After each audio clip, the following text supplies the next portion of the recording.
Hand which দিয়ে কখনো রসুনের খোসা ছাড়িয়েছেন?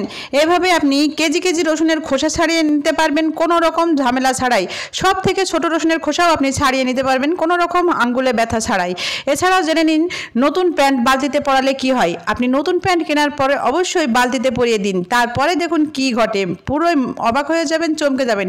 এরকমই সংসারের গুরুত্বপূর্ণ কিছু টিপস নিয়ে হাজির হয়ে গেছি। আশা করছি আজকে টিপসগুলো আপনাদের কাজে দিবে। ভিডিওটি ভালো লাগলে অবশ্যই ভিডিওটি শেয়ার করে দিবেন। আমার ভিডিওতে অবশ্যই একটি লাইক দিতে ভুলবেন না। দেখুন এখানে নিয়েছি আমি কিছু ভেন্ডি। এই ভেন্ডি বা ঢেঁড়স কিন্তু আমরা সবাই খাই। বর্তমানে কিন্তু দেখা যায় এই সবজিটা বেশ জনপ্রিয়।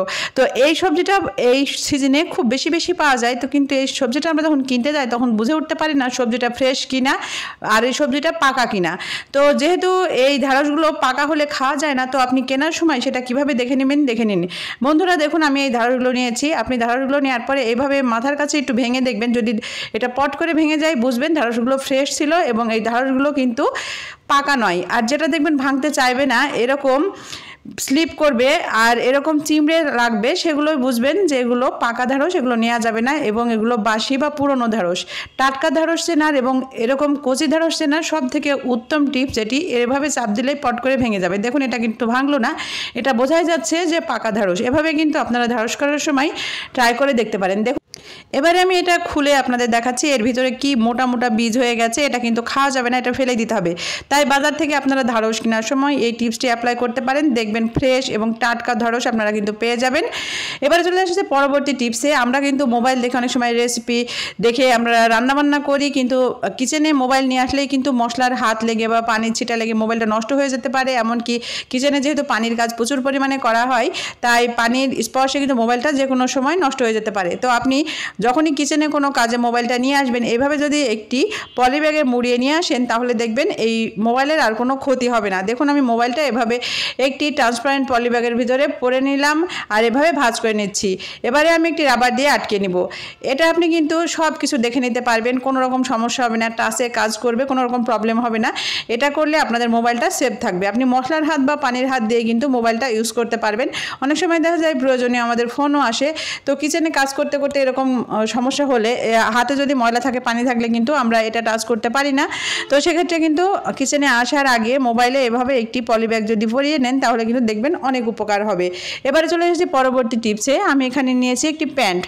এরকম নতুন প্যান্ট দেখা যায় এই কোমরটা এতটাই শক্ত থাকে যে এটা পরলেই কিন্তু কোমরে দাগ পড়ে যায়। আর বাসায় যদি ছোট বাচ্চারা হয় তাহলে তো এরকম নতুন প্যান্ট পরতেই চায় না, ওদের কোমরটা কেটে যায়, এমনকি কোমরে কালছিটে পড়ে যায়।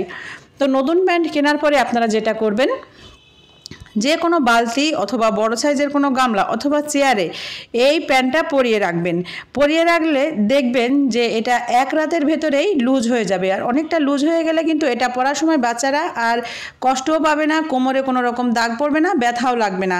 তো দেখুন আমি এখানে একটি বালতিকে পরিয়ে দেখাচ্ছি আপনারা কিভাবে পরাবেন। আপনারা চাইলে কিন্তু চেয়ারেও এটা পরিয়ে রাখতে পারেন।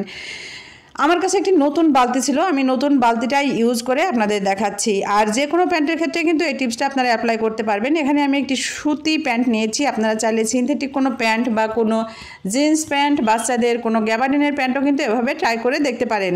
তো আমি এই প্যান্টটা এখন নিয়ে নিচ্ছি, আর কোমরটা কতটা ছোট আছে সেটা আপনারা দেখেই বুঝতে পারছেন। এভাবে আপনারা জিনিসটা দেখে নিন যে কতটা কোমরটা ছোট আছে আর কতটা উপকারী এটা টিপস সেটাও দেখে নিন।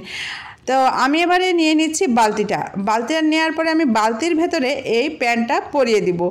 তারপরে দেখুন কি ঘটবে। তো দেখুন এখানে আমি বালতিটা নিয়ে নিলাম, আর বালতিটা কিন্তু পরিষ্কার, একেবারে নতুন ঝকঝকা চকচকা। এবারে বালতির এই পিছন সাইড দিয়ে আমি প্যান্টটা পরিয়ে দিচ্ছি। আপনারা কিন্তু প্যান্টের সাইজ অনুযায়ী বালতি নেবেন। যদি বড় প্যান্ট হয় সেখানে বড় বালতি নিয়ে নেবেন। আর যেহেতু এই প্যান্টটা ছোটো, আমি একটি ছোট সাইজের বালতি নিয়েছি। আর বালতিটা এভাবে উল্টা করে রেখে আমি প্যান্টটা এইভাবে পরিয়ে দিচ্ছি। তো এভাবে পরিয়ে দিয়ে আমি রেখে দিব সারা রাত। এভাবে রাখলেই কিন্তু যে কোমরটা টাইট হয়ে আছে সেই টাইটটা কিন্তু আর থাকবে না, এটা একেবারে লুজ হয়ে যাবে। আর লুজ হয়ে গেলে কিন্তু পরবর্তী দিন এটা অনায়াসে বাচ্চারা পরতে পারবে, কোনো রকম আর সমস্যা হবে না। টিপসটা কিন্তু খুবই উপকারী, আপনারা অ্যাপ্লাই করতে পারেন। শুধু যে বাচ্চাদের প্যান্টের ক্ষেত্রে এটা নয়, বড়দের প্যান্টের ক্ষেত্রেও কিন্তু এটা খুবই কার্যকারী হবে। বাসার যে কোনো সদস্যের প্যান্টের ক্ষেত্রে কিন্তু আপনারা এই টিপসটি অ্যাপ্লাই করতে পারবেন। তো দেখুন আমি ঠিক এইভাবে প্যান্টটা পরিয়ে রেখে দিব 24 ঘন্টা। আর এই প্যান্টটা আমি এখনই খুলে আপনাদের দেখাচ্ছি যে কতটা লুজ হলো। তো দেখুন আমি প্যান্টটা এভাবে খুলে নিচ্ছি। আমি অনেকটা টাইম কিন্তু এভাবেই রেখে দিয়েছিলাম। এবারে আমি প্যান্টটা খুলে আপনাদের দেখাচ্ছি। এই কোমরটা কিন্তু অনেকটা টাইট ছিল, ছোট ছিল, আপনারা প্রথমেই দেখে নিয়েছেন। এবারে দেখুন কোমরটা কিন্তু অনেকটা লুজ হয়ে গেছে। এভাবে আপনারা অবশ্যই ট্রাই করে দেখতে পারেন, তাহলে কিন্তু আপনাদের ফ্যামিলির যে কোনো সদস্যের ক্ষেত্রে এই টিপসটা কার্যকারী হবে। এবারে চলে যাচ্ছি পরবর্তী টিপসে। বন্ধুরা, আমরা বাসায় সব থেকে বেশি সমস্যাটায় ভুগি, সেটা হচ্ছে ছোটো রসুন আসলে এটা ছোলা নিয়ে আমরা অনেকটা কষ্ট পাই। এটা ছুলতে গেলে যেমন নখও ব্যথা হয়ে যায়, তেমনি দেখা যায় এই রসুনগুলো ছুলতে গেলে সময়ও লেগে যায়। তো আমাদের হাতে কিন্তু অতটা সময় নেই যে এই রসুনগুলো একটা একটা করে ছুলে নিব। আর এই ছোট্ট রসুনগুলো ছোলার জন্য আপনাদের একটা কিন্তু উপায় আপনাদের সাথে শেয়ার করে দিব। সেটা হচ্ছে আমাদের বাসায় যে হ্যান্ড উইচ থাকে, সেই হ্যান্ড উইচে কিন্তু আপনি রসুনগুলো ছুলে নিতে পারেন। তার জন্য আপনাকে প্রথমে যেটা করতে হবে, রসুনের মুখে যে শক্ত অংশটুকু সেটুকু কেটে নিতে হবে। আর এমনভাবে কাটবেন যেন রসুনের যেই কোয়াগুলো আছে তার মুখটাও যেন কেটে আসে। রসুনের কোয়ার কাছে দেখবেন মুখের কাছে শক্ত একটি অংশ থাকে, সেটুকু যেন কেটে যায়, সেটা খেয়াল রাখবেন।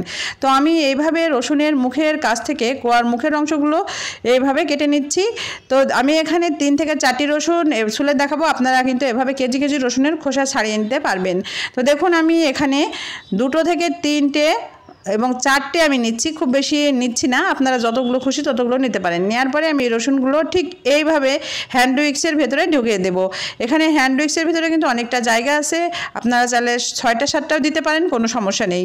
তো আমি এখানে দেওয়ার পরে এটা আমি নিয়ে এসেছি চুলার উপরে আমি এইভাবে কিছুক্ষণ ধরবো, খুব বেশিক্ষণ কিন্তু সময় লাগবে না, আমি অল্প কিছুক্ষণ এইভাবে ধরে রাখবো।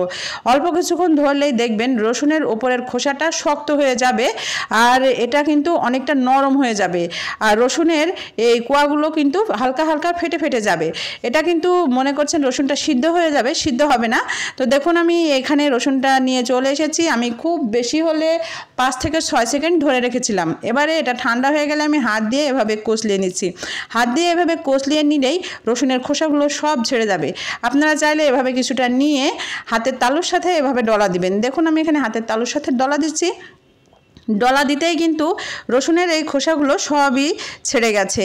তো অবশ্যই একটা জিনিস মাথায় রাখবেন, রসুনের মুখটা যখন কাটবেন প্রতিটা কোয়ার মাথা যেন কেটে যায় বা শক্ত অংশটা যেন কেটে যায়, সেটা খেয়াল রাখবেন, তাহলে কিন্তু এই টিপসটা কার্যকরী হবে, না হলে কিন্তু কার্যকরী হবে না। এবারে এখান থেকে আমি রসুনের এই কোয়াগুলো বেছে নিচ্ছি, আর কিছুই করা লাগবে না। দেখুন আমার হাতের উপরে যে রসুনগুলো ছিল এই কোয়াগুলো কিন্তু সব একেবারে পরিষ্কার হয়ে গেছে এবং বাটির ভিতরে যে রসুনগুলো আছে সেগুলো আমি হাত দিয়ে এভাবে একটু কষলিয়ে নিচ্ছি, এখানকার খোসাগুলোও কিন্তু ছেড়ে গেছে। তো এভাবে কিন্তু আপনারা কেজি কেজি রসুনের খোসা ছাড়িয়ে নিতে পারবেন, কোনো সমস্যা হবে না। আশা করছি আজকের ভিডিওটি আপনাদের কাজে